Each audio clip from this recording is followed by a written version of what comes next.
Hello beautiful people! Welcome back to my vlog. Andito tayo ngayon sa 4 lanes mga Mars and papunta na tayo sa ating first account, which is yung Save More mga Mare. And nandito nga tayo ngayon since nagpunta tayo ng Robinson mga Mare. Nakita ko yung magandang kaibigan ko na si Abby. Matagal ko nga kasama to sa SM Supermarket. Yan. Kasama niya yung kapatid ni Daniel, yung magandang dilag din sa magandang dilag na katabi niya na nakaputi mga Mars. Yan.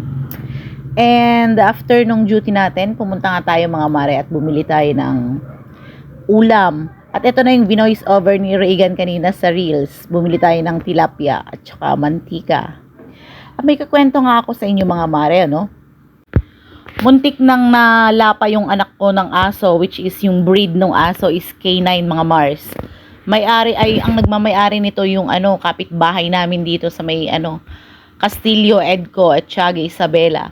Alam niyo ba naman yung tali niya napaka nipis lang, at sabi nung may-ari hindi daw siya agresibo. Ang daming nakakita ng mga ang daming nakakita ng mga kapitbahay namin na muntik nang lapain yung si Reagan at saka si Ryan.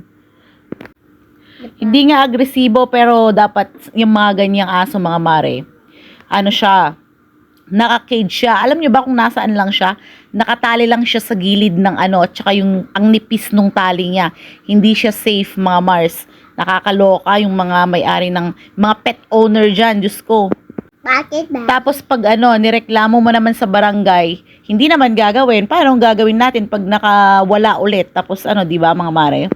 Pag nakawala ulit yung aso at may na-damage o kaya may nalapa na isang bata, sasabihin ba nung may-ari na kahit na mapatay mo pa yung aso kung nalapa na yung bata, hindi na mga Mare, di ba?